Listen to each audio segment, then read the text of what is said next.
यहाँ बस पैगाम इंसानियत है, यहाँ बस पैगाम इंसानियत है। ये राधा नगर हो अच्छा नगर है, यहाँ बस पैगाम इंसानियत है। ये राधा नगर हो अच्छा नगर है, यहाँ बस पैगाम इंसानियत है, यहाँ बस पैगाम इंसानियत है। ये राधा नगर हो अच्छा नगर है, यहाँ बस पैगाम इंसानियत है। ये राधा नगर हो अच्छा नगर है। दीवानो उठो एक काम करो, वो भी सुबह शाम करो। दीवानो उठो एक काम करो, वो भी सुबह शाम करो। इस्लाम का परचम हाथ मलो, पैगाम नबूवत आम करो।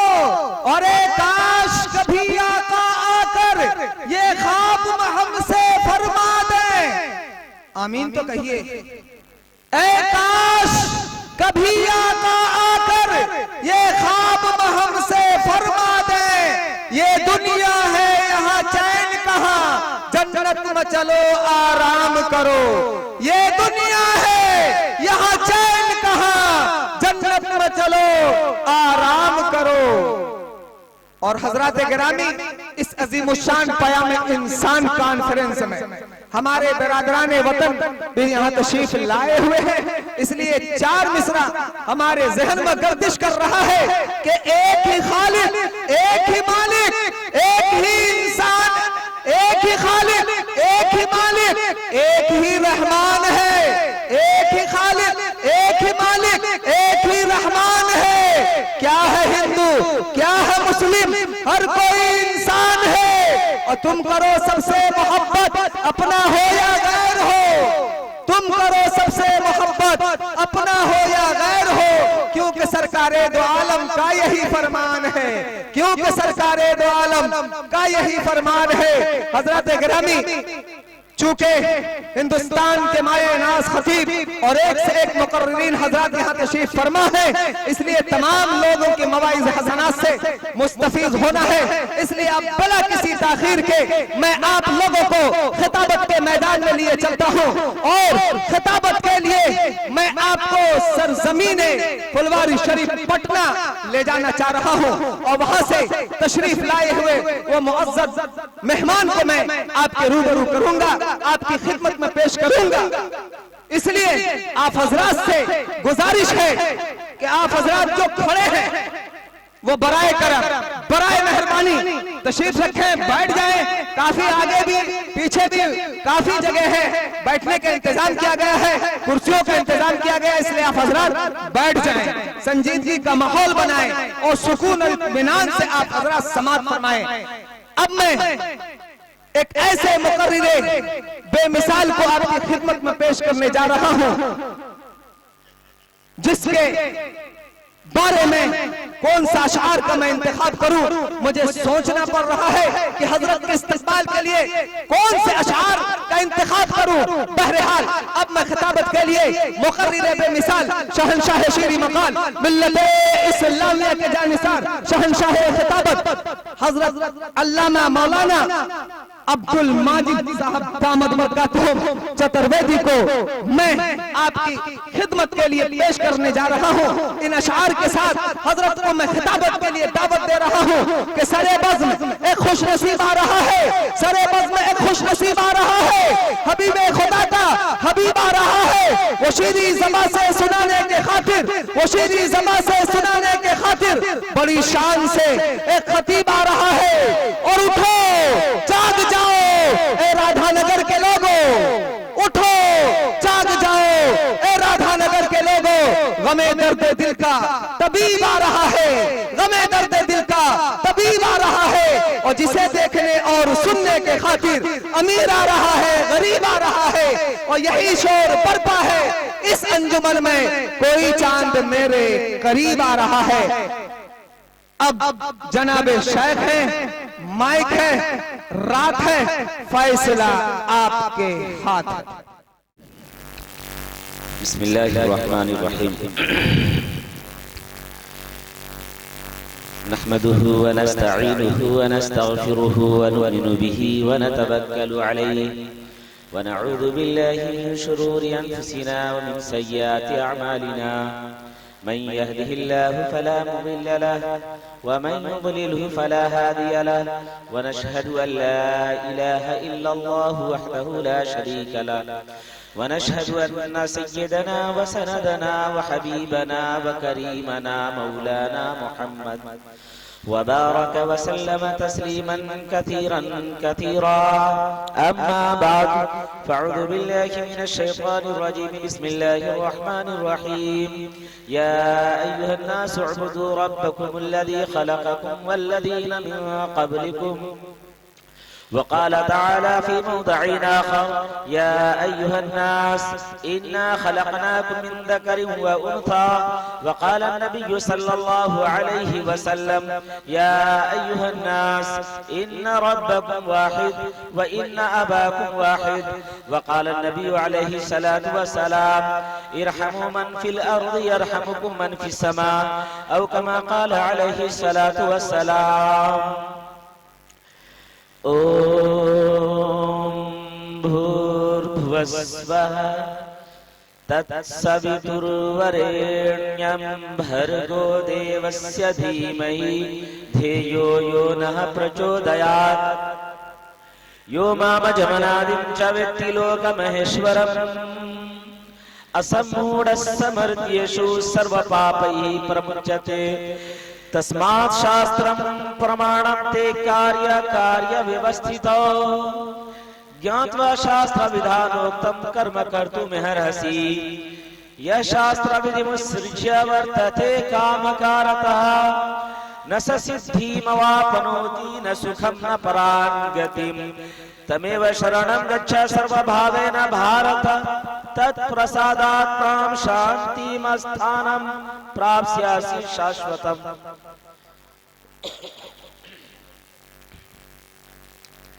मुहतरम हाज़रीन, आज के इस पयामे इंसानियत कॉन्फ्रेंस में उपस्थित धर्म ज्ञाता, ज्ञानी, ज्ञानवान, स्टेज पर विराजमान आज के जलसे की सदारत फरमा रहे सदर जलसा उलमाए किराम, और आज के इस मजमे में और इस सम्मेलन में उपस्थित हिंदू मुस्लिम भाइयों, पर्दे में बैठी प्यारी माँ और बहनों, अस्सलामु अलैकुम व रहमतुल्लाहि व बरकातुहू। मैंने आप हजरात के बीच कुरान मजीद की 2 आयत मुख्तलिफ जगह से पढ़ी है और 2 हजरत मोहम्मद सल्लल्लाहु अलैहि वसल्लम का फरमान पढ़ा है। इसकी रोशनी में कुछ आगे बढ़ने से पहले मैं चाहता हूँ कि कुछ लोग यहाँ पर खड़े हैं, अगर उनको जगह मिल जाती तो आप हजरात की तरफ से बड़ी मेहरबानी हो जाती। अगर अपने पीछे खड़े हुए भाइयों के लिए जगह बना दें तो बहुत अच्छा रहेगा। सब लोग थोड़ा थोड़ा खिसक जाइए आगे, थोड़ा थोड़ा, ज्यादा नहीं, 2-2 उंगल 4-4 उंगल, तो पीछे वाले को आसानी से जगह मिल जाएगी। हाँ हाँ, माशाअल्लाह। सब लोग थोड़ा थोड़ा थोड़ा थोड़ा हिल डुल कर ले, जो खड़े लोग हैं उनको जगह मिल जाएगी। खूब, माशाअल्लाह।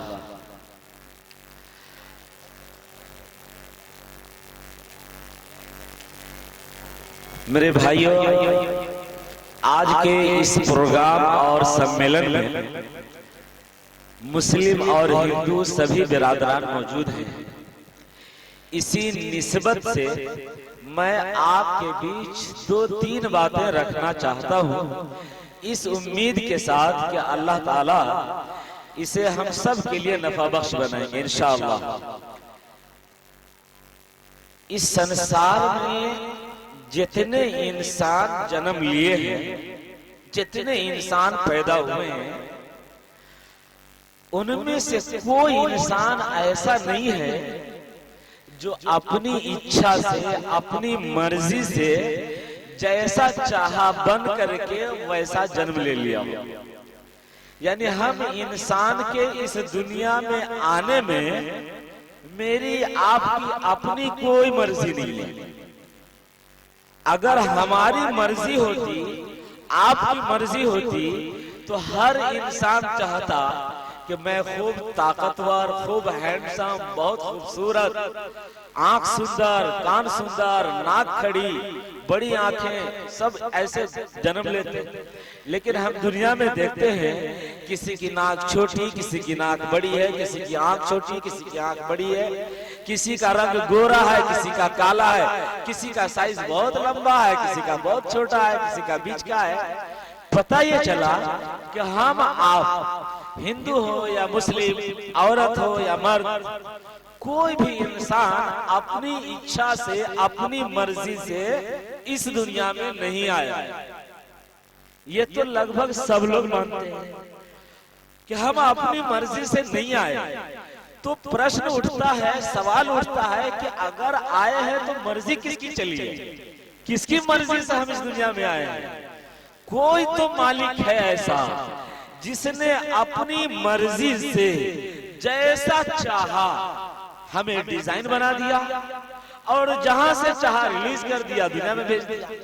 कोई तो मालिक है, जो मालिक है, जिसका अधिकार, जिसका कंट्रोल, जिसका इख्तियार इस धरती पर है, इस धरती के नीचे पानी पर है, इस धरती के ऊपर आसमान पर है, जिसका इंसान, जानवर, पूरे संसार पर कंट्रोल और अधिकार है। हम चाहते हैं कि उसका परिचय आज कराएं कि आखिर वो मालिक है कौन, जिसका अधिकार, जिसका कंट्रोल पूरे संसार पर है, पूरे कण कण पर है, पूरे जर्रे जर्रे पर है, अंश अंश पर है, टुकड़े टुकड़े पर है। वो मालिक है कौन? ये बात, ये सवाल बहुत सारे लोगों के दिलों में एज पेज करता है। कुछ लोगों का मानना यह है कि इस पूरे संसार का रचयिता, इस पूरे ब्रह्मांड का ब्रह्मा केवल एक अकेला अल्लाह है। कुछ लोगों का मानना है कि नहीं नहीं, वो अल्लाह नहीं है। इस पूरे ब्रह्मांड का ब्रह्मा, इस पूरी कायनात की रचना करने वाला मालिक, खालिक, वो ईसा मसीह है। कुछ लोगों का मानना है कि नहीं, ईसा मसीह भी नहीं है। इस पूरे ब्रह्मांड की रचना करने वाला जो मालिक है वो श्री रामचंद्र जी हैं। कुछ लोगों का मानना है कि श्री कृष्ण जी हैं। आखिर इन सब में है कौन? जानना चाहते हैं ना? धर्म ग्रंथों के अनुसार अगर हम जानेंगे तो हम सबको लाभ होगा। देखिए, श्री कृष्ण जी ने बड़ी अच्छी बात बताई। उन्होंने कहा, तस्मात् शास्त्रम प्रमाणं ते कार्य कार्य व्यवस्थितो ज्ञात्वा शास्त्र विधानोक्तम कर्म कर्तुमर्हसि। क्या करना है, क्या नहीं करना है, क्या मानना है, क्या नहीं मानना है, उसके लिए धर्म शास्त्र को, धर्म ग्रंथ को, मजहबी किताब को आधार जानो, प्रमाण जानो और उसको प्रमाण जानकर उसी के अनुसार अपने आप को चलाओ।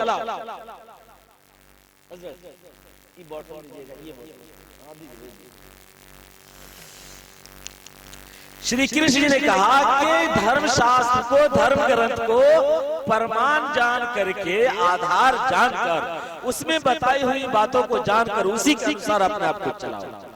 अंतिम ग्रंथ, आखिरी किताब, उस मालिक की ओर से आने वाली मानवता के लिए, इंसानियत के लिए, कुरान मजीद। कुरान में अल्लाह ने फरमाया, फ़इन तनाज़अतुम फ़ी शैइन फरुद्दूहु इलल्लाहि वर रसूल। अगर किसी मामले में मतभेद हो जाए, इख्तलाफ हो जाए, झगड़ा हो जाए, तो उसका फैसला अपने मन से न करो, बल्कि धर्म शास्त्र से फैसला लो। देखो अल्लाह, अल्लाह के रसूल ने क्या कहा है। अब मैं एक मिसाल लेने के लिए ये बोतल लिया हूं, मेरे हाथ को आप लोग देख रहे होंगे। इसमें क्या है? पानी जितना भी है। अगर मैं आप लोगों से पूछूं कि इसमें कितना ग्राम पानी होगा? कोई आदमी कंफर्म वजन बता सकते हैं क्या कि हाँ इसमें आधा किलो होगा, 1 पौवा होगा, 100 ग्राम होगा, 150 ग्राम होगा? कोई आदमी कंफर्म बता सकते हैं? नहीं बता सकते हैं। अनुमान लगाएंगे, हो सकता है कि 150 ग्राम हो सकता है कि 200 ग्राम हो। लेकिन यहाँ पर जितने 1000, 2000, 10,000 लोग बैठे हैं, इन सब को यकीन दिलाना हो कि ओरिजिनल इसका वजन है कितना, तो हमें क्या करना चाहिए? एक तराजू मंगा लेना चाहिए और तराजू में इसको तौल देना चाहिए। तराजू में तौल देंगे तो यहाँ पर जितने लोग हैं सबको यकीन हो जाएगा ना कि इसका असल वजन कितना है ना? आप लोग बोलने में बहुत सुस्त हैं, मैं चंदा नहीं करूंगा, घबराइए नहीं। देखिए इंसान का 3 मूड होता है मोबाइल का। एक होता है मोबाइल का जनरल मूड, जिसमें जब कोई फोन करता है तो घंटी टनाटन टनाटन बजती है। और दूसरा मोबाइल का मूड होता है वाइब्रेशन मूड, जिसमें घंटी नहीं बजती है, मोबाइल थरथराता है ऐसे। और तीसरा मूड होता है साइलेंट मूड, जिसमें थरथराता भी नहीं है और बजता भी नहीं है, उसको कहते हैं साइलेंट मूड। तो हम लोगों को कौन से मूड में रहना चाहिए? साइलेंट में, वाइब्रेशन में, जनरल में। जनरल मूड में रहिए, टनाटन में रहिए। आप भी कुछ बोलिए, हम भी कुछ बोले, तब ना अच्छा लगेगा, कुछ बात समझ सकेंगे, समझा सकेंगे। मैं ये बता रहा था कि अगर सब लोगों को यकीन दिलाना हो तो हम तराजू में रख के तौलेंगे, सबको यकीन हो जाएगा कि इसका वजन कितना है। बिल्कुल इसी तरह इस संसार के रचयिता के मामले में, कायनात के खालिक और मालिक के मामले में बहुत से लोगों में मतभेद है। कुछ लोगों का मानना है अल्लाह है, राम जी है, कृष्ण जी है, ईसा मसीह है, बौद्ध है, गुरु नानक जी है, इस तरह से अनेक है अलग अलग। सही मान कौन इसका मालिक है पूरी कायनात का, किसने हमको रिलीज करके इस धरती पर भेजा है, उसको हम धर्म ग्रंथ के हिसाब से देखेंगे। अगर धर्म ग्रंथ के हिसाब से देखते हैं तो एक बड़ा फायदा है। वो फायदा ये है, श्री कृष्ण जी ने श्रीमद् भगवद गीता के अध्याय नंबर 16 श्लोक नंबर 23 के अंदर बताया, यह शास्त्र विधिमुत्सृज्य वर्तते कामकारतः न स सिद्धिमवाप्नोति न सुखम न प्राणगतिम। जो व्यक्ति धर्म शास्त्र को त्याग दे, छोड़ दे, बाईपास करे और मनमाना आचरण करे, मनमाना जीवन बिताए, ऐसा करने वाला व्यक्ति न यहाँ सुख पाएगा, न प्राण निकलने के बाद सुखी होगा। कहीं उसको सुख नहीं मिल सकता। अगर अपने मन से फैसला करता है तो कहीं सुख नहीं मिलेगा, और अगर धर्म शास्त्र से फैसला लेता है तो यहाँ भी सुख, मरने के बाद भी सुख। अंतिम ग्रंथ कुरान में अल्लाह फरमाता है, फला वरब्बिक ला युमिनून हत्ता युहक्किमूका फीमा शजरा बैनहुम। आपके परमेश्वर की कसम, आपके रब की कसम, वो ईमान वाला हो ही नहीं सकता जब तक के धर्म शास्त्र से फैसला न ले ले। वो ईमान वाला हो ही नहीं सकता जब तक के धर्म शास्त्र से फैसला न ले ले। अब देखिए मुस्लिम समाज में मियाँ बीवी में झगड़ा हुआ, शौहर को थोड़ा गुस्सा आया, फट तलाक दे दिया। ये जो तलाक दिया बीवी को अपने मन से दिया कि धर्म शास्त्र से दिया। अब देखना है ईमान वाला अगर होगा तो धर्म शास्त्र जो कहती है उसके अनुसार देगा, अपने मन से नहीं देगा। अगर अपने मन को चलाता है तो समझिए कि ईमान वाला है या बेईमान, आप ही लोग फैसला कीजिए। बेईमान। और हम लोग ईमान वाले हैं या बेईमान? हाँ, साइलेंट मूड में ज्यादा लोग हैं, लगता है कि कुछ चोरी पकड़ी जा रही है, एकदम फिर भी टनाटन रही है, फायदा होगा इंशाअल्लाह। तो हम इंसान के रूप में, चाहे हम हिंदू समाज से ताल्लुक रखते हो या मुस्लिम समाज से ताल्लुक रखते हो, बस ये कसम खा लेना है कि जीवन में उसी बात को मानेंगे और उसी काम को करेंगे जिसका आदेश धर्म ग्रंथों द्वारा दिया गया है, शरीयत में दी गई है। जिस बात की तालीम दी गई है उसे करेंगे, जिसकी तालीम नहीं दी गई है नहीं करेंगे। अगर धर्म ग्रंथ में कहा गया है कि सब मिल करके झूठ बोलो तो सब मिलकर झूठ बोलेंगे। अगर धर्म ग्रंथ में कहा गया कि नहीं झूठ नहीं बोलना है तो बोलना है या छोड़ देना है? छोड़ देना है। अगर धर्म ग्रंथ में लिखा है कि सिर्फ अपनी पत्नी को गौर से देखना है, अगल बगल वाले की पत्नी को गौर से नहीं देखना है, तो हमें सिर्फ अपनी पत्नी को गौर से देखना है, अगल वाले को छोड़ देना है। तो धर्म शास्त्र के अनुसार अगर हिंदू मुस्लिम सब लोग ये तय कर ले कि जो कुछ धर्म ग्रंथ में उसके अनुसार हम चलेंगे चलाएंगे, तो कहीं कोई घटना, कहीं कोई हादसा, कहीं कोई राइट रॉन्ग नहीं होगा। राइट रॉन्ग कब होता है? जब हम लोग अपने मन से काम करते हैं। अब चलिए हम धर्म ग्रंथ के अनुसार कुछ बात करते हैं। जब धर्म ग्रंथ को हम स्टडी करते हैं, पढ़ते हैं, तो सबसे पहले नंबर पर जो आदेश मिलता है वो ये मिलता है, यो नः पिता जनिता यो विधाता धामानि वेद भुवनानि विश्वा यो देवा नामा नामधा एका एव तम सम प्रश्नम पुनायन्ति यदिया। इस पूरे ब्रह्मांड का, इस पूरी कायनात का रचयिता, खालिक, बनाने वाला मालिक केवल एक अकेला है।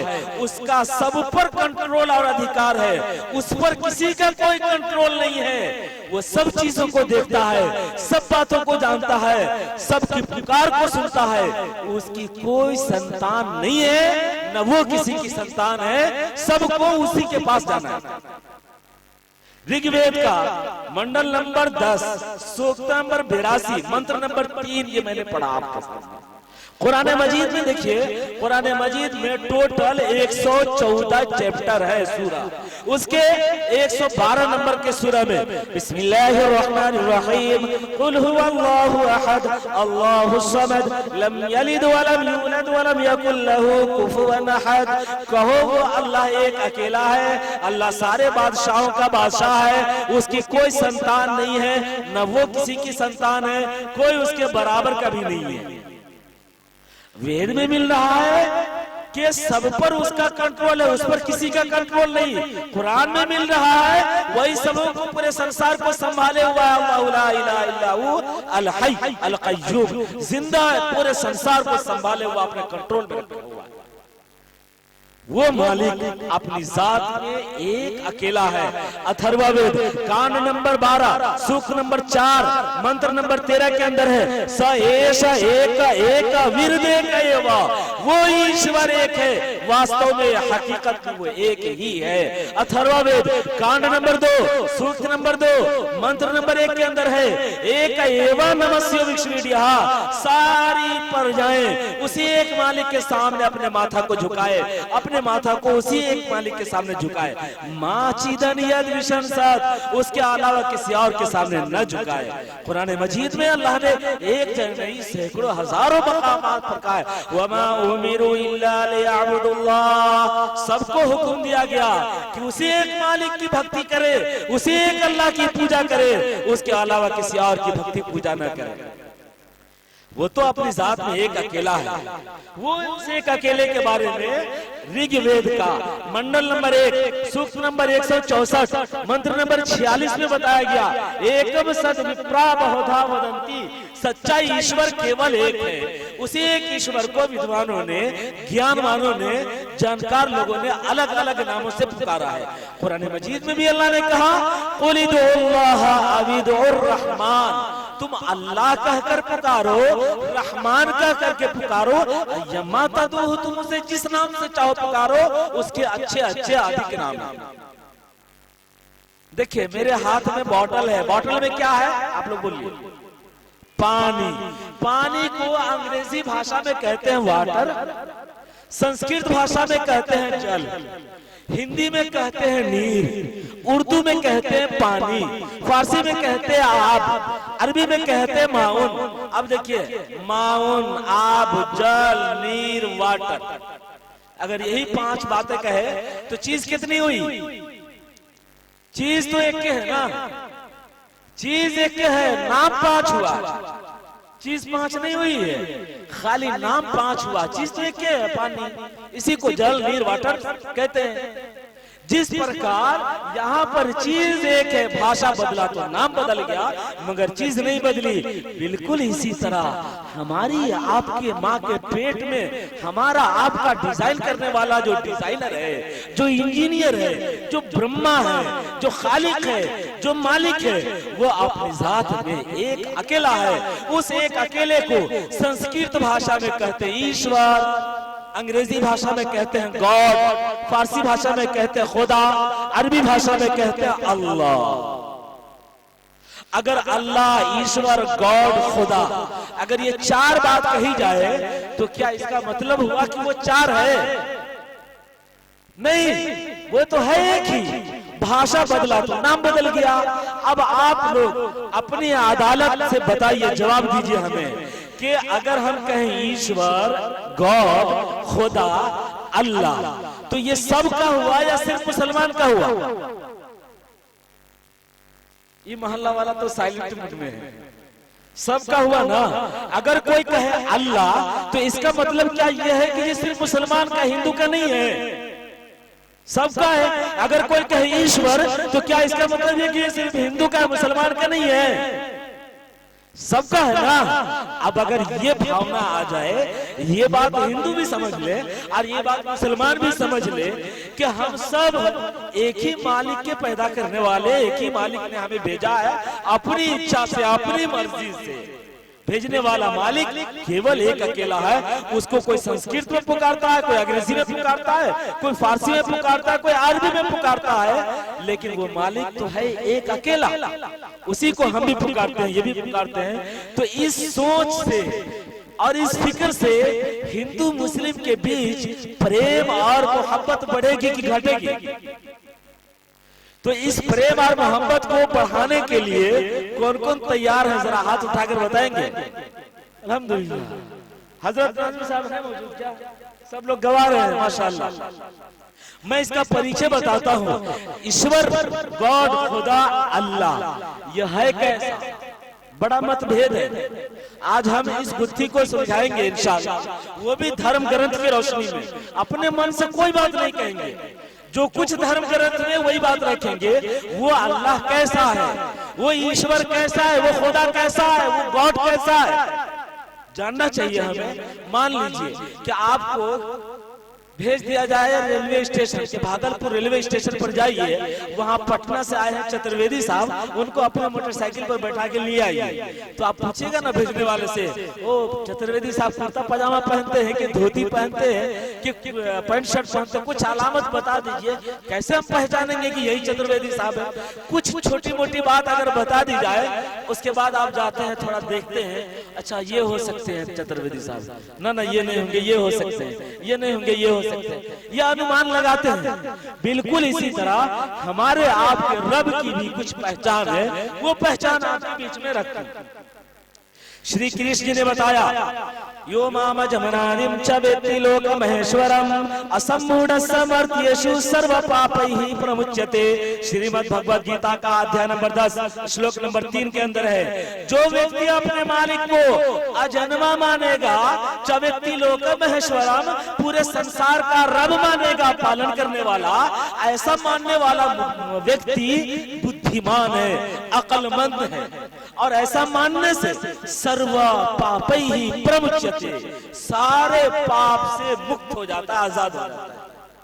इसमें समझने वाली दो बात है। नंबर एक, जो शख्स अपने मालिक को अजन्मा मानेगा, एक होता है जन्मा, जिसका जन्म होता है उसको कहते हैं जन्मा, और जिसका जन्म नहीं होता उसे कहते हैं अजन्मा। यानी जो व्यक्ति अपने मालिक को पैदा न होने वाला मानेगा वो अक्लमंद है, और ऐसा मानने से उसका सारा पाप मिट जाएगा। तो हम लोगों को अपने मालिक को कैसा मानना चाहिए, पैदा होने वाला या पैदा ना होने वाला? आइए जरा वाइब्रेशन से ऊपर आइए, जनरल मूड में। अपने मालिक को कैसा मानना चाहिए, पैदा होने वाला या पैदा ना होने वाला? पैदा ना होने वाला। नंबर 1 क्वालिटी भगवत गीता के अनुसार, कुरान मजीद में अल्लाह ने फरमाया, लम यलिद व लम यूलद, वो अजन्मा है, उसका जन्म नहीं होता। अब देखिए, भगवत गीता में भी अजन्मा, कुरान में भी अजन्मा। अब हिंदू मुस्लिम के पास जो पहचान बताई गई उस मालिक की, दोनों सेम मिल रहा है कि नहीं मिल रहा? दोनों पहचान मिल रही है। हिंदू भी माने अपने मालिक को कि वो जन्म नहीं लेता, पैदा नहीं होता। मुसलमान भी माने अपने मालिक को कि वो जन्म नहीं लेता, पैदा नहीं होता। दूसरी क्वालिटी उस मालिक की, मरता नहीं हो। कुरान में अल्लाह ने फरमाया कुल्लु मन अलैहा फान व यबका वजहु रब्बिका दुल जलाली वल इकराम। इस संसार में जितनी चीजें हैं वो सब मिट जाएंगी, सब खत्म हो जाएगी, परंतु आपका रब कभी नहीं मिटेगा, वो मरेगा नहीं, उसको मौत नहीं आती है। कुल्लु शैइन हालिक इल्ला हु, सब खत्म हो जाएगा, आपका रब नहीं मिटेगा, उसको मौत नहीं आती, वो अमर है। श्री कृष्ण जी ने कहा अव्यक्तम व्यक्ति मा पर्णम मणियन्ते मामा बुद्धाया परम भावा मजानतो ममा व्यय मनुत्तमम। वो अविनाशी है, अमर है, मौत से पवित्र है, पाक है। यजुर्वेद, ये श्रीमद् भगवद गीता का अध्याय नंबर 7 श्लोक नंबर 24 के अंदर है। यजुर्वेद अध्याय नंबर 40 मंत्र नंबर 8 में है न ममार न जिड़ियते। वो ईश्वर न बूढ़ा होता है न उसको मौत आती है। मैंने दो पहचान आपके बीच रखी है। नंबर 1, हमारा आपका मालिक पैदा होता नहीं होता,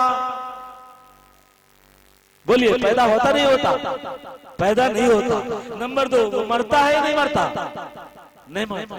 अच्छा, हम देख रहे हैं कि बहुत सारे लोग सर हिला रहे हैं। एक मिसाल है, अगर कोई आदमी हमारी गर्दन काट दे, हमारा सर काट दे और तराजू में तोले तो कम से कम इस सर का वजन 2.5 किलो तो जरूर होगा, 2.5-3 किलो तो इसका वजन जरूर होगा। लेकिन अगर कोई आदमी हमारी जबान काट दे और उसको तराजू में तोले तो ज्यादा से ज्यादा 100 ग्राम या 150 या 200 ग्राम होगा। तो आसानी किसके हिलाने में है? 2.5 किलो की मुंडी हिलाने में आसानी है या 50 ग्राम की जबान हिलाने में आसानी है? हाँ, तो वो आप लोग भी हिलाया कीजिए जी। नंबर 1 क्वालिटी हमारे आपके मालिक की यह है कि वो जन्म नहीं लेता। नंबर 2, वो मरता नहीं। नंबर 3, वो दिखता नहीं, नजर नहीं आता। हजरत मूसा अलैहिस्सलाम ने अपने जमाने में प्रेम और मोहब्बत में उस मालिक से दरखास्त की और कहा कि मालिक मैं आपका दर्शन करना चाहता हूँ, मैं आपका दीदार करना चाहता हूँ, आप कैसे दिखलाइए। तो अल्लाह ने कहा लन तरानी, तुम मुझको नहीं देख सकता। बहुत जिद किया तो अच्छा, जिद भी करता है, आप पहाड़ पे बुलाया। जैसे एक प्रकाश चमका, एक नूर जैसे ही रोशन हुआ, खर्रा मूसा सईका, बेहोश हो गए, चीख मार के बेहोश हो गए, देख नहीं सकते इस धरती पर आकर के उस मालिक को। इसी वजह से अल्लाह ने कुरान मजीद में कहा ला तुदरिकुल अबसार वहुवा युदरिकुल अबसार, कि उसको कोई आंख नहीं देख सकती लेकिन वो सबकी आंखों को देख रहा है। किसकी आंख अपनी बीवी को देखती है, किसकी आंख दूसरे की बीवी को देखती है, किसकी आंख अपनी बहन को देखती है, किसकी आंख दूसरे के बहन को देखती है, किसकी आंख अपनी अम्मा को देखती है, किसकी आंख दूसरे की अम्मा को देखती है। वो सबकी आंखों को देख रहा है लेकिन कोई आंख उसको नहीं देख सकती, वो निराकार है। यजुर्वेद में अध्याय नंबर 32 मंत्र नंबर 3 के अंदर बताया गया न तस्य प्रतिमा अस्ति अस्य नाम महदशः। उस ईश्वर की, उस परमेश्वर की, उस परमात्मा की, उस प्रभु की कोई सूरत नहीं है, उसका कोई ढांचा नहीं है, उसका कोई शरीर नहीं है, उसका कोई जिस्म नहीं है, उसका कोई फोटो नहीं है, उसकी कोई मूर्त नहीं है। यस्य नाम महदशा, उसके नाम का माला जपना ये सबसे महान यश है, ये सबसे बड़ी नेकी है, ये सबसे बड़ा पुण्य है। कुरान मजीद में अल्लाह ने फरमाया लैसा कमिथलिही शै, अल्लाह ऐसी जात है कि उसके जैसी कोई चीज है ये नहीं है। वला जिक्रुल्लाहि अकबर, और अल्लाह नाम का माला जपना ये सबसे महान यश है, ये सबसे बड़ा पुण्य है, ये सबसे बड़ी नेकी है। तो वो निराकार है, ये तीसरी क्वालिटी। यजुर्वेद के अध्याय नंबर 40 मंत्र नंबर 8 में बताया गया नयन मूर्ध न तिर्यक्चा न मध्य परिगर्भता, न तो उसको नयनों से देखा जा सकता है, न उसे आंखों से देखा जा सकता, न मन में ख्याल में तसव्वुर में लाया जा सकता कि काला है, पीला है, नीला है, दुबला है, छोटा है, मोटा है, दुबला है, लंबा है, कैसा सोचा भी नहीं जा सकता। 3 क्वालिटी तमाम हिंदू मुस्लिम औरत मर्द सब लोग जान लें कि हमें और आपको अपनी मर्जी से इस दुनिया में भेजने वाला जो मालिक है वो एक अकेला है। उसकी क्वालिटी, उसकी पहचान ये है कि वो अजन्मा है, नंबर 1। नंबर 2 अमर है, मरता नहीं। नंबर 3 निराकार है, उसका कोई आकार नहीं है, उसका कोई ढांचा नहीं है, वो दिखता नहीं है। ये मिनिमम कम से कम ये 3 क्वालिटीज जिसके अंदर पाई जाए, वो हिंदू का भी मालिक है, मुसलमान का भी मालिक है, वो आस्तिक का भी मालिक है, वो नास्तिक का भी मालिक है, वो औरत का भी मालिक है, वो मर्द का भी मालिक है, वो पढ़े लिखे, जाहिल, बीमार, डॉक्टर, प्रोफेसर, स्टूडेंट, टीचर, पूरे संसार का मालिक है। अब हम चल के जरा देखते हैं कि ये 3 क्वालिटीज, ये 3 गुण किसके अंदर पाई जाती है। आप लोग बताइएगा, श्री मोहम्मद सल्लल्लाहु अलैहि वसल्लम का जन्म हुआ था कि नहीं हुआ था? हुआ था ना। श्री मोहम्मद सल्लल्लाहु अलैहि वसल्लम को उस जमाने में लोगों ने देखा था, नहीं देखा था? वो दिखाई दिए थे कि नहीं दिखाई दिए थे? दिखाई दिए थे। चलिए 2.5 किलो की मुंडी है सही, लेकिन हिलना चाहिए। नंबर 3, हजरत मोहम्मद सल्लल्लाहु अलैहि वसल्लम अब हमारे बीच हैं क्या? यानी वो भी रुखसत हो गए, यानी वो उनका जन्म हुआ, वो दिखाई दिए और बाकी नहीं रहे, बल्कि वो भी दुनिया से पर्दा फरमा गए, विशाल हो गया, रुखसत हो गए। अब अगर कोई पंडित जी, कोई साधु, कोई संत, कोई गर्गाचार्य, शंकराचार्य, मौलाना, मुफ्ती, काजी, इमाम, कोई भी ये कहे कि श्री मोहम्मद सल्लल्लाहु अलैहि वसल्लम ईश्वर है, खुदा है, भगवान है, अल्लाह है, तो आप बताइए ये बात सही होगी? क्यों सही नहीं होगी भाई? इसलिए कि इनका जन्म हुआ, अल्लाह का जन्म नहीं होता, इसलिए कि ये इनकी वफात हो गई और ईश्वर मरता नहीं, इसलिए कि ये दिखाई दिए और अल्लाह दिखता नहीं। जो क्वालिटीज ईश्वर की हैं, अल्लाह की है, वो इनमें नहीं है, इसलिए हजरत मोहम्मद सल्लल्लाहु अलैहि वसल्लम अल्लाह, खुदा, गॉड, ईश्वर नहीं हो सकते। सही है ना? ठीक है। हम लोग जिस देश में रहते हैं, इस देश को कहते हैं भारत। भारत में श्री रामचंद्र जी का नाम खूब लिया जाता, श्री कृष्ण जी का नाम खूब लिया जाता। श्री रामचंद्र जी के पिताजी का नाम था राजा दशरथ, उनकी पत्नी का नाम था श्रीमती सीता जी। श्री रामचंद्र जी का जन्म हुआ था कि नहीं हुआ था? हुआ था ना, हुआ था। वो अपने जमाने में दिखाई दिए थे कि दिखाई नहीं दिए थे? दिखाई दिए थे। अब हमारे बीच श्री रामचंद्र जी हैं क्या? नहीं है, यानी वो भी पर्दा फरमा के वो भी दुनिया से रुखसत हो गए। श्री कृष्ण जी का जन्म हुआ था नहीं हुआ था? हुआ था। वो अपने जमाने में दिखाई दिए नहीं दिखाई दिए? दिखाई दिया। अब है क्या श्री कृष्ण जी? नहीं है, यानी वो भी चले गए। अब अगर कोई इमाम साहब, कोई मौलाना साहब, कोई मुफ्ती साहब, कोई पंडित जी, कोई साधु, कोई संत ये कहे कि श्री रामचंद्र जी, श्री कृष्ण जी, श्री ईसा मसीह या श्री मोहम्मद सल्लल्लाहु अलैहि वसल्लम, इनमें से कोई एक ईश्वर है, खुदा है, गॉड है, अल्लाह है, तो ये बात सही होगी? क्यों सही नहीं होगी? इसलिए कि ईश्वर की क्वालिटीज, खुदा के सिफात इनमें नहीं पाए जा रहे, इसलिए ये ईश्वर, अल्लाह, गॉड, खुदा नहीं हो सकते। अगर ये खुदा नहीं है तो है क्या? श्री रामचंद्र जी, श्री कृष्ण जी खुदा नहीं है तो है क्या? ये खुदा से जोड़ने वाले महान इंसानों में से महान है, जिन्होंने अपने अपने जमाने में धरती पर बसने वाले लोगों को अपने मालिक से जोड़ने का काम किया। श्रीमद् भगवत गीता का अध्याय नंबर 18 श्लोक नंबर 63 के अंदर श्री कृष्ण जी से सवाल किया गया, गो कृष्ण जी हम क्या करें कि जिससे जीवन में शांति आए? तो उन्होंने फटाफट कहा, तमेव शरणं गच्छ सर्वभावेन भारत तत्प्रसादात् त्वां शांतिं स्थानं प्राप्स्यसि शाश्वतम्। तुम हर प्रकार से उस मालिक की शरण में जा, उसकी पनाह में जा, उसकी पनाह में जाने से, उसकी शरण में जाने से हर प्रकार की शांति प्राप्त होती है। अब देखिए श्री कृष्ण जी ने उससे जोड़ा या अपने से जोड़ा कि तुम सब लोग मेरे चरण में आओ या उसके शरण में जाओ? क्या कहा? उसके शरण में जाओ। श्री रामचंद्र जी ने अपने जमाने में उस मालिक से जोड़ा, श्री ईसा मसीह ने अपने जमाने में उस मालिक से जोड़ा, श्री मोहम्मद सल्लल्लाहु अलैहि वसल्लम ने अपने जमाने में उस मालिक से जोड़ा। और आज हम और आप अपने अपने दुकान के लिए, अपने अपने बेनिफिट्स और फायदे के लिए नीचे हम लोग उलझ रहे हैं। धर्म ग्रंथ में कोई भेदभाव नहीं है। धर्म ग्रंथ में ओरिजिनल पैगाम है कि इस पूरे ब्रह्मांड का रचयिता, इस पूरी कायनात का खालिक मालिक केवल एक अकेला है जो अजन्मा, अविनाशी, निराकार है। सारे इंसानों को उसी मालिक की भक्ति, पूजा, उपासना करना है। इसी वजह से अथर्ववेद कांड नंबर 2 सूक्त नंबर 2 मंत्र नंबर 1 के अंदर आदेश दिया गया और कहा एक एवा नमस्यो विश्वदियः, सारी प्रजाएं उसी एक मालिक को नमस्कार करे, उसी एक मालिक के सामने अपने माथा को झुकाए, उसके अलावा किसी और के सामने माथा को न झुकाए। एक सवाल हो सकता है, अरे भाई अगर इस सर को झुकाना है तो ठीक है, वह के सामने झुकाएंगे और जो लोग हैं उनके सामने भी झुकाएंगे, क्या प्रॉब्लम? वो के सामने झुकेगा, जो नीचे वाले वो के सामने झुकेगा, इसमें नुकसान किस बात का? इस बात को जानना है। देखिए जिन लोगों की शादी हो गई है वो लोग इस बात को अच्छे से समझेंगे और जो लोग वेटिंग लिस्ट में है वो भी समझेंगे।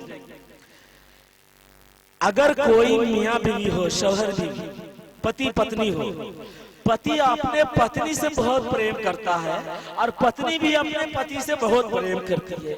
एक दिन पत्नी कहती है कि आप भी बहुत अच्छे हैं और हमारे पड़ोसी में जो आदमी रहता है वो बड़ा अच्छा आदमी है, मैं 1 महीने के लिए उसके साथ जा रही हूँ पिकनिक पर, 1 महीने के लिए उसके साथ जा रही हूँ पिकनिक पर, तो पति उसको गिफ्ट देगा या डंडा लेकर उसकी खबर लेगा? डंडा लेके मारेगा ना, बात कहेगा, गाली देगा, हो सकता है घर से निकाल दे, तलाक से निकाल दे। सोचेगा तुम मेरी पत्नी है, मेरी प्रॉपर्टी है, तो तुमको मेरे साथ रहना है कि दूसरा के साथ जाना है तुमको एंजॉय करने के लिए?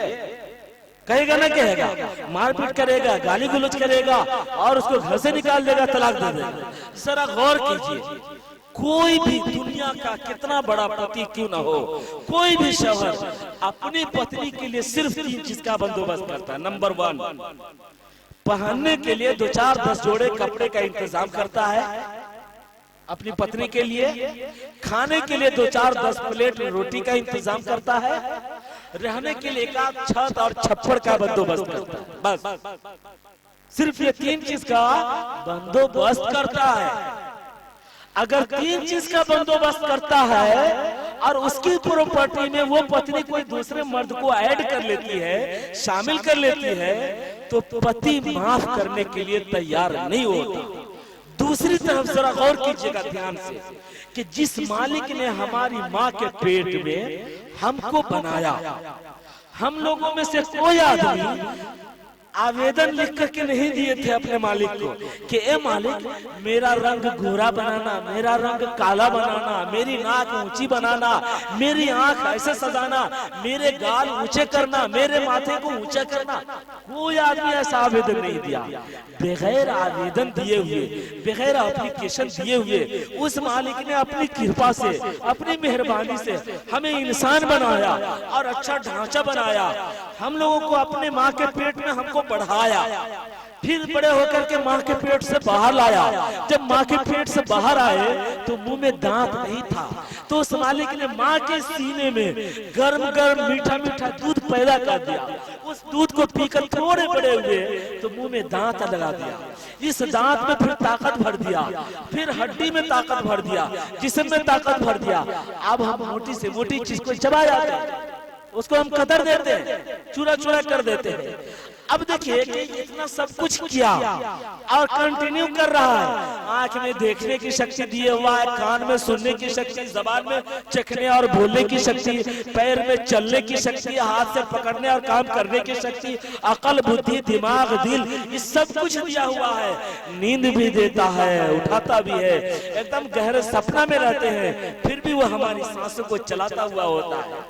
उस मालिक की कारीगरी पर जरा गौर कीजिए। अगर वो मालिक चाहता तो हमारे इस सर के बाल से लेकर के दाढ़ी के इस थोड़ी तक एकदम बराबर बराबर प्लास्टर कर देता, एकदम बराबर, नीचा ऊंचा कुछ ना होता तो हम लोग कैसे दिखते। उस मालिक ने कृपा करके लंबी हड्डी बनाया, चौड़ी हड्डी बनाया, फिर गाल बनाए, दोनों हड्डी के बीच में 2 ताक बनाया, ताक में गोली फिट कर दिया, अंदर अंदर वायरिंग फिट कर दिया, और गोली चूंकि बहुत नाजुक है तो सामने में पर्दा लगा दिया, और फिर पर्दे में झालर लगा दिया। सामने से कोई चीज आती है तो झालर हिलता है, पर्दा हिलता है, बंद हो जाती है। उस मालिक की कारीगरी, उस मालिक की मेहरबानी कैसी है, जरा गौर कीजिए। हमारा हाथ उसने बनाया, हमने आवेदन नहीं दिया था कि मेरे हाथ बनाना, उसने लंबा हाथ बनाया, यहाँ बाजू बनाया, लंबी हड्डी के बाद केहनी बना दिया, फिर लंबी हड्डी के बाद कलाई बना दिया, फिर कलाई में उंगली बना दिया, उंगली में पोर बना दिया। जब चाहते हाथ को खोल लेते हैं, मोड़ लेते हैं, कलाई घुमा लेते हैं, मुट्ठी बंद कर लेते हैं, मुट्ठी खोल लेते हैं। जो मालिक इतना कुछ किया है, लगातार कर रहा है, उसकी प्रॉपर्टी में, उसकी जात में अगर किसी दूसरे को हम ऐड कर लेंगे, दूसरे को शामिल कर लेंगे, तो आपका दिल क्या कहता है कि वो माफ करेगा? आपका दिल क्या कहता है? माफ करेगा। इसी वजह से उसने आदेश दिया है आदि ग्रंथ वेद में, यजुर्वेद अध्याय नंबर 40 मंत्र नंबर 9 में आदेश दिया, अंधं तमः पराविशन्ति असंभूति मुपासते ततो भूय एवते तमो यौ संभूत्यामृतः। जो व्यक्ति असंभूति की पूजा करेगा वो अंधेरे नरक में प्रवेश किया जाएगा। अंधं तमः पराविशन्ति, अंधेरे नरक में प्रवेश किए जाएंगे कौन?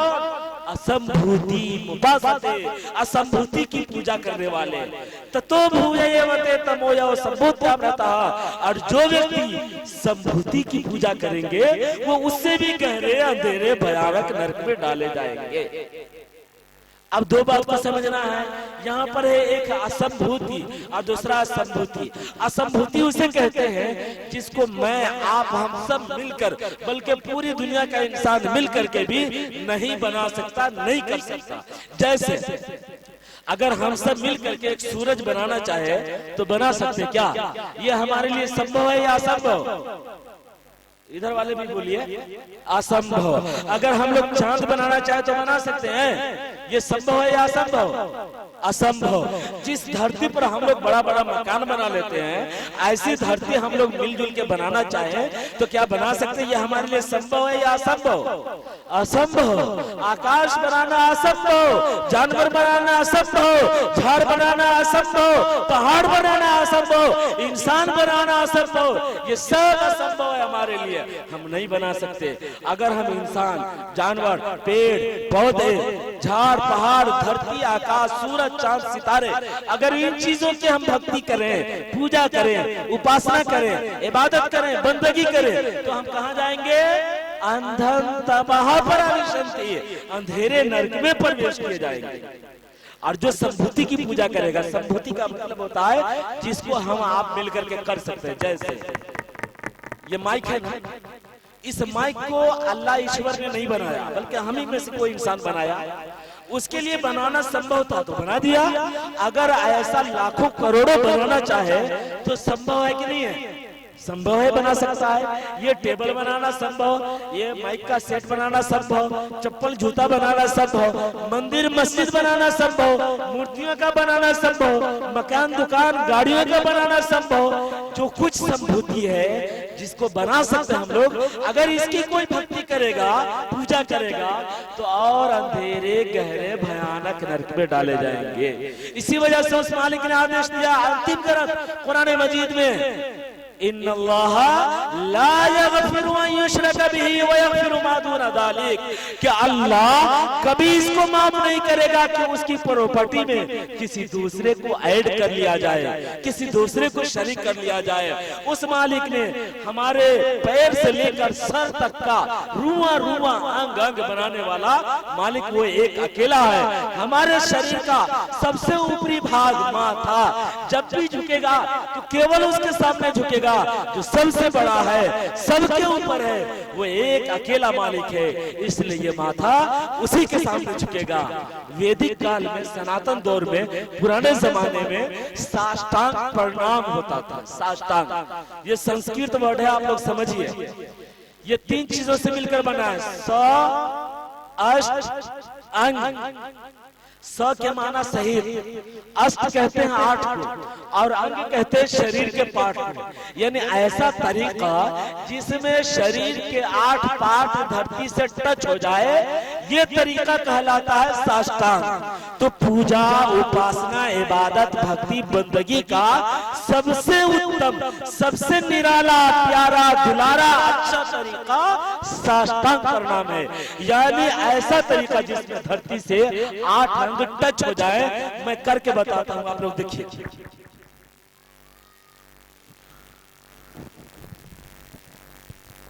मैं कितने पैर पे खड़ा हूं? 2 पे, 4 पे, 2 पे। आप लोग भी बोलिए 2 पे।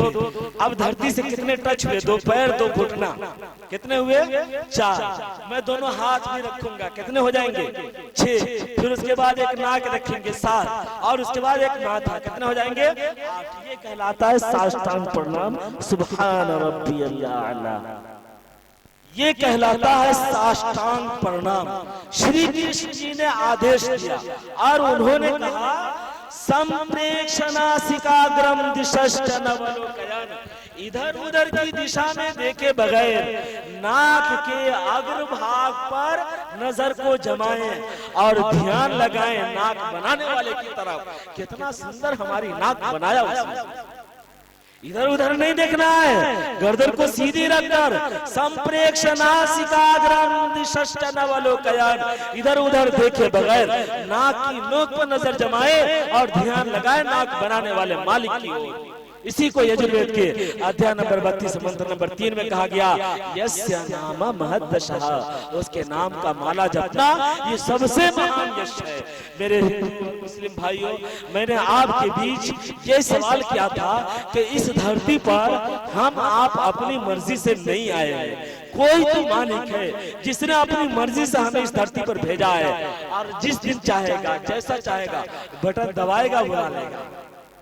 तो जिस मालिक की मर्जी से हम आए हैं, उसी मालिक की मर्जी से अगर हम जीवन बिताएंगे तो हम भी खुश, आप भी खुश, धरती पर खुशहाली, सुख, शांति का माहौल होगा। अगर उसकी मर्जी को छोड़कर मनमाना जीवन बिताएंगे तो अशांति, दुख, तकलीफ, कष्ट, परेशानियां, मुसीबत, बलाएं बहुत ज्यादा होंगी। आजकल हम आप सब लोगों ने रिश्ता धर्म ग्रंथों से तोड़कर मनमाना जीवन बिताना शुरू कर लिया है। इसी वजह से हम लोग परेशान ज्यादा हैं और सुखी कम है। देखिए हम लोगों को कैसे जीवन बिताना चाहिए, एकदम ये 5 उंगली की तरह। हाथ में 5 उंगली है, बस बात खत्म कर रहा हूं। हाथ में 5 उंगली है, इन 5 उंगलियों का एक दिन झगड़ा हो गया। 5 उंगली ने कहा कि हम सबसे श्रेष्ठ हो, हम सबसे महान। सबों ने कहा कि तुम कैसे महान, तुम कैसे महान? तो इसने अपनी महानता बताई कि मैं इसलिए महान हूं कि जब जमीन वगैरह रजिस्ट्री होती है तो हम ही ठप्पा लगते हैं, इसलिए हमारी महानता तय है, सबसे महान मैं हूं। दूसरे ने कहा कि नहीं नहीं, तुमसे भी महान मैं हूं। कहा कैसे? तो कहा कि जब किसी से नोक झोंक होता है, झगड़ा होता है, लड़ाई होती है, तो सबसे पहले मैं ही उसके सामने आती हूँ। और जब नमाज पढ़ने वाला तहियात पढ़ता है, कहता अशहदु अल्ला इलाहा इल्लल्लाह, तो हम ही अल्लाह के एक होने की गवाही देते हैं, इसलिए हम सबसे महान। तीसरे ने कहा कि नहीं, सबसे महान हम हैं। कहा कैसे? कहा कि 5 उंगली को एक साथ मिला दो और अंधे आदमी के हाथ में पकड़ा दो, कहो कि सबसे बड़ी कौन है, तो बीच वाली को पकड़ लेगा कि सबसे बड़ी ये है, इसलिए हम सबसे अजीब। चौथी ने कहा कि नहीं नहीं, तुम तीनों से ज्यादा महान मैं हूँ। कहा कैसे? तो कहा कि मैं तो दुल्हा बाबू। कहा दुल्हा बाबू कैसे? तो कहा जब मंगनी होती है, रस्म होता है, तो हमको अंगूठी पहनाई जाती है, इसलिए हम दुल्हा बाबू। 5वीं ने कहा कि भाई हम इसलिए महान हैं कि हम दुल्हा बाबू के बगल में है, दुल्हा लोकनिया है, लोकनिया। दुल्हा बाबू के बगल में जो बैठता है उसको लोकनी बोलते ना, इसलिए हम लोकनिया, इसलिए हम महान। 5 ने अपनी महानता बताई, सबको लग गई भूख, सब चलिए होटल में खाने के लिए ऑर्डर दिया। 5 ने सबके सामने खाना लग गया अब अकेले न ये खा सके, न ये खा सके, न ये खा सके, न ये खा सके, न ये खा सके।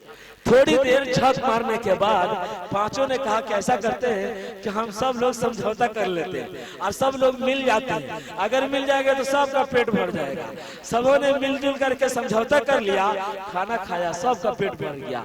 तो हम लोगों को हिंदू मुस्लिम पढ़ा लिखा जाहिल छोटा बड़ा औरत मर्द सबको इस 5 उंगली की तरह रहना है, मिलजुल कर, मिलजुल कर 5 उंगली की तरह रहेंगे तो सबका काम हो जाएगा।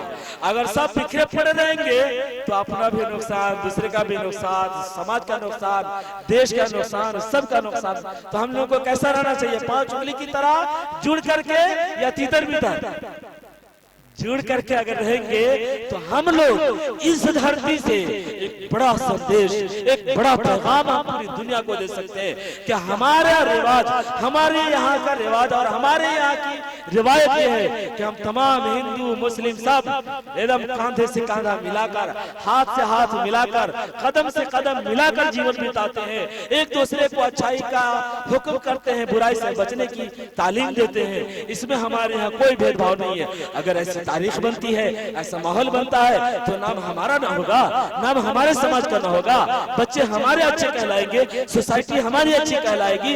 इसलिए अच्छाई के कामों को हम सब लोग मिलकर आगे बढ़ाएं, इंशाअल्लाह फायदा होगा। मैं दुआ करता हूँ कि अल्लाह ताला हम सब लोगों को सच्ची सही समझ अता फरमाए। आमीन व आखिर दावाना अल्हम्दुलिल्लाहि रब्बिल आलमीन। अस्सलामु अलैकुम व रहमतुल्लाहि व बरकातहू।